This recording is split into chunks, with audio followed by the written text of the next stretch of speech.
आज मैं दोस्तों अपने एनालिटिक्स सेक्शन में गया एंड वहां जाके मुझे बहुत ही वियर्ड कंपैरिजन जो लोग सर्च कर रहे हैं वो देखने को मिला एंड वो था फ्रॉन्क्स वर्सेस क्रेटा। मतलब दोनों गाड़ियां बड़े अलग सेगमेंट की गाड़ियां बट पता नहीं क्यों लोग सर्च कर रहे हैं। अगर ऐसा है तो डेफिनेटली कोई ना कोई दो ऐसे वेरिएंट्स होंगे जिनके प्राइस बहुत ज़्यादा क्लैश कर रहे होंगे एंड उस वजह से लोग बहुत ज़्यादा कंफ्यूज हो रहे होंगे।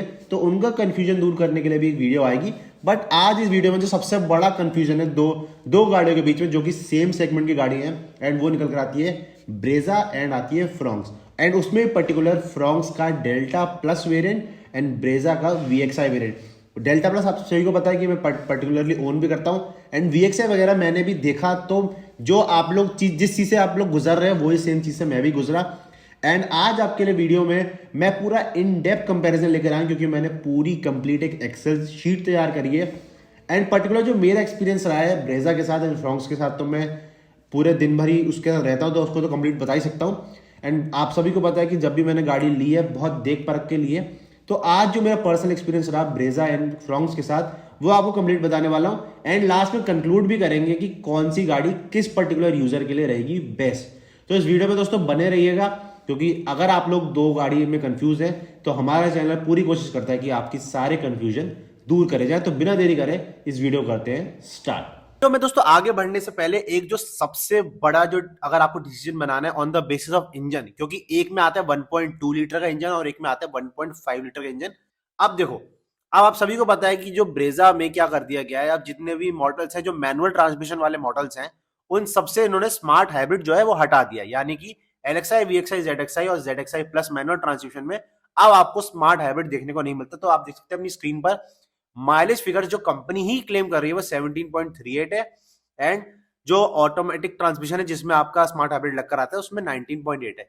यानी कि कंपनी ने ही 17 बोल रखा है, तो यानी कि रियल लाइफ में ये 16-15 के आसपास निकाल के देगी। वहीं मैं अगर दोस्तों फ्रॉन्क्स में बात करूं, फ्रॉन्क्स में ऐसा बिल्कुल भी नहीं है। फ्रॉन्क्स में कंपनी ने क्लेम करा है वो लगभग 21 का क्लेम ही करा है 1.2 लीटर के साथ। तो यानी कि अगर 21 क्लेम करा तो कहीं ना कहीं 14-15 तो सिटी में आपको निकाल के दे ही देगी। तो यानी कि इससे एक चीज बहुत क्लियर हो जाती है कि अगर आपकी सिटी में रनिंग बहुत ज्यादा है, इवन अगर हाईवेज में भी रनिंग आपकी महीने 2 महीने में 2-3 बार हो जाती है, तो मेरे हिसाब से आपके लिए on the basis of engine आपको फ्रॉन्क्स ही परचेज करनी चाहिए क्योंकि माइलेज वगैरह सब कुछ अच्छी है। एंड आप सभी को पता है कि मारुति का इंजन पेपी इंजन होता है, आपको पंजा दबाते ही आपको फील देता है, ऐसा कुछ भी लगता है। लैग वगैरह मारुति के जो 4 सिलेंडर इंजन है उनमें कभी भी नहीं है। जैपनीज टेक्नोलॉजी हमेशा से ही बेहतरीन रहती है। वही अगर ब्रेजा की बात करूं तो ब्रेजा में क्या है, 1.5 लीटर में आपको क्या हो जाता है, सिटी में तो इतना कुछ फर्क नहीं है बट हाईवेज पे आपको हाईवेज पे अलग तरह की परफॉर्मेंस देखने को मिलेगी क्योंकि उसमें लगभग 138 न्यूटन मीटर का टॉर्क है, लगभग मेरे हिसाब से 100 पीएस के आसपास की पावर है, जिस वजह से उसकी जो परफॉर्मेंस है हाईवेज पे जो आपको अच्छे खासे पुल वगैरह चाहिए होते हैं या फिर कोई भी ओवरटेक वगैरह करना होता है, उस केस में आपकी जो ब्रेजा है वो बेटर निकल के आ जाएगी। तो ऑन अगर आपका मैं इस तरह से कंक्लूड करूं, अगर आपके इंजन डिपार्टमेंट में, तो अगर आपका ब्रेजा आपको तब परचेज करनी चाहिए आपकी जब हाईवेज का ही रन हो, केवल केवल मेरे ख्याल से अगर 60 से 70% अगर आप हाईवे रन है आपका मंथली, इस तरह से आपका रहने वाला है तो आपको ब्रेजा लेनी चाहिए। बट अगर मुझे लगता है सिटी आपका रहता है 50 और हाईवे 50-50 रहता है, तो मेरे हिसाब से फ्रॉन्क्स आपको बहुत बेटर माइलेज भी देगी, साथ ही साथ इंजन भी अच्छा खासा है। हाईवेज वगैरह पे मैंने लगभग 130-140 क्रूज कर रखा है, कोई ऐसी दिक्कत नहीं होती। हाँ, 140 के बाद आपको थोड़ा सा फील होने लगता है कि गाड़ी अब थोड़ा सा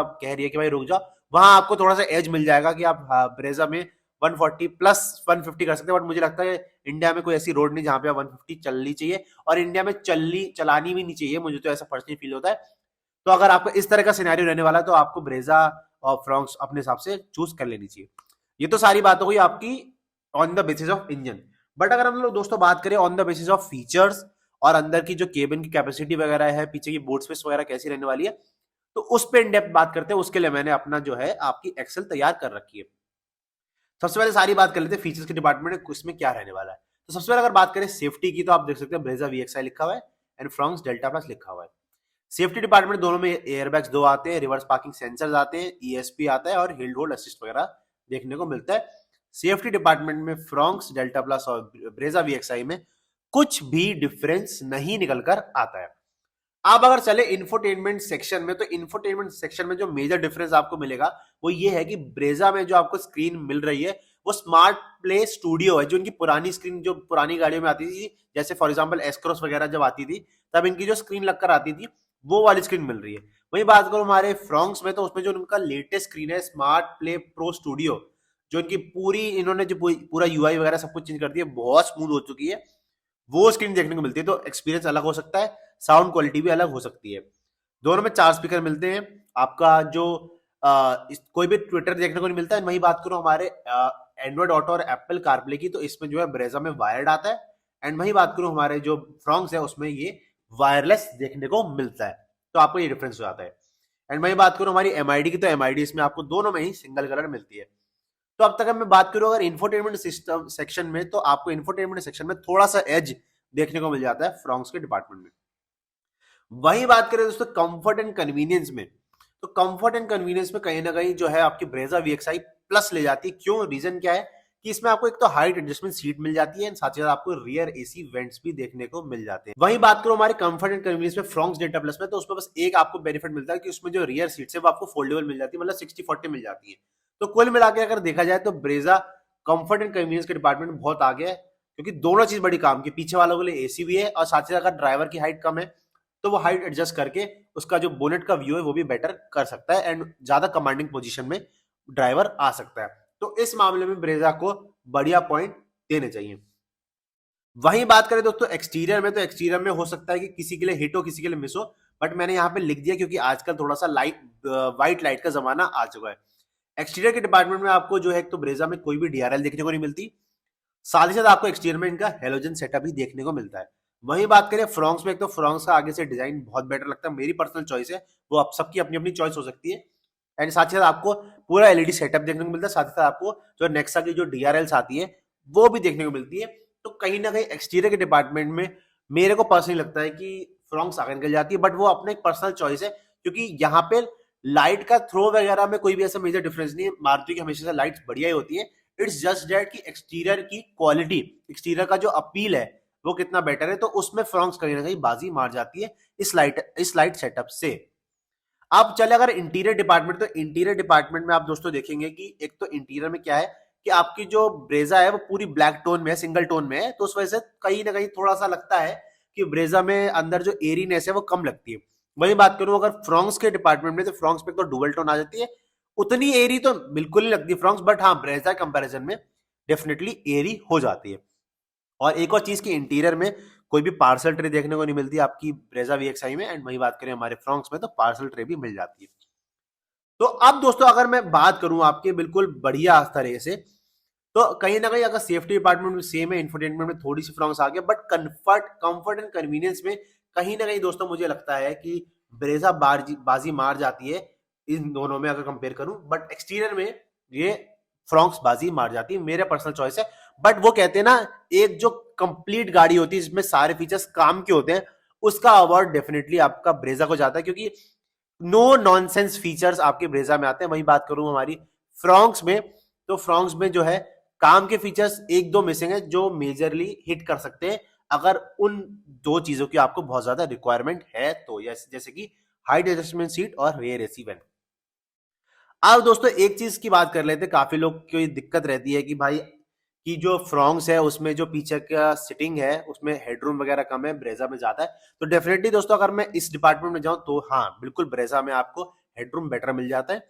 बट दोस्तों यहाँ पे मैं एक चीज बोलूंगा कि वो जो हेडरूम जो आपका मिस हो रहा है फ्रॉन्क्स में, वो कहीं ना कहीं जो ड्राइवेबिलिटी है वो उसमें एड ऑन हो जाता है, क्योंकि फ्रॉन्क्स का जो एक कूपे डिजाइन है जिस वजह से आपकी हैंडलिंग बहुत बेटर हो जाती है। आपकी जो कटिंग वगैरह करते हो हाईवेज वगैरह पे एकदम शार्प टर्न्स लेते हो, वहां पे फ्रॉन्क्स उस मामले में मदद करती है। तो डिजाइन इस तरह से करा है कि आपको हेडरूम का थोड़ा सा मिस है, बट आपको डेफिनेटली ड्राइविंग के डिपार्टमेंट में बढ़िया हो जाती है। तो लास्ट में दोस्तों कंक्लूड करना चाहूंगा इस वीडियो को कि आखिरकार फ्रॉन्क्स किसको लेनी चाहिए और ब्रेजा वीएक्सआई किसको लेनी चाहिए। एक तो मैंने जो इंजन डिपार्टमेंट है उससे तो बिल्कुल ही अलग कर दिया था। अगर आप फीचर्स को छोड़ के इस सबको देखो तो आपके लिए फिर कौन सी बढ़िया कौन सी नहीं है वो मैंने आपको बता दिया था। बट अगर मैं फीचर्स के मामले में साथ ही साथ आपको एक चीज मैं बोल लेता हूँ कि अंदर सिटिंग कैपेसिटी के मामले में अगर आप अपना डिसाइड कर रहे हो तो कहीं ना कहीं अगर आपको एक नो नॉनसेंस गाड़ी चाहिए एंड कहीं ना कहीं माइलेज पे थोड़ा सा कॉम्प्रोमाइज कर सकते हो, तो आपके लिए जो है ब्रेजा बढ़िया रहेगी। बट दोस्तों अगर आप अपने 50-60 हजार रुपए बचाना चाहते हो, साथ ही साथ आप जो है आपको हाइट एडजस्टमेंट की इतनी ज्यादा जरूरत नहीं है, जैसे आपकी हाइट अच्छी खासी है, जैसे फॉर एग्जांपल मेरी हाइट 5'7" है, मुझे कहीं ना कहीं नीड नहीं लगती है, अगर मिल जाता हाइट एडजस्टमेंट तो बढ़िया हो जाता। एंड साथ ही साथ रेयर एसी इवेंट भी फ्रॉन्क्स में इतनी नीड मुझे नहीं लगी अब तक। एंड इस साथ ही साथ मेरे 50 से 60 हजार भी बच रहे हैं अगर मैं फ्रॉन्क्स खरीद रहा हूं तो उस मामले में डेफिनेटली आप मेरे साथ, जैसे मैंने फ्रॉन्क्स खरीदी, आप भी फ्रॉन्क्स डेल्टा प्लस ही परचेज कर सकते हो। तो ये था मेरा बेसिकली कंपैरिजन वीडियो, जिसमें मुझे फ्रॉन्क्स डेल्टा प्लस और ब्रेजा वीएक्सआई में कंपेयर करना था। एंड बाकी अगर आपके कोई और भी डाउट्स हो इन दोनों गाड़ियों से रिलेटेड, तो डेफिनेटली आप लोग कमेंट सेक्शन में भी मुझे कमेंट्स पोस्ट कर सकते हैं, मैं आपका तुरंत से तुरंत रिप्लाई करने की पूरी कोशिश करूंगा। तो दोस्तों इसी नोट पे इस वीडियो को एंड करते हैं। किसी वजह से वीडियो पसंद आए तो डेफिनेटली लाइक शेयर सब्सक्राइब कर सकते हो ऑल अबाउट कार्स चैनल को। टिल देन दोस्तों, me Harshit signing off, keep smiling, keep rocking and always drive safe.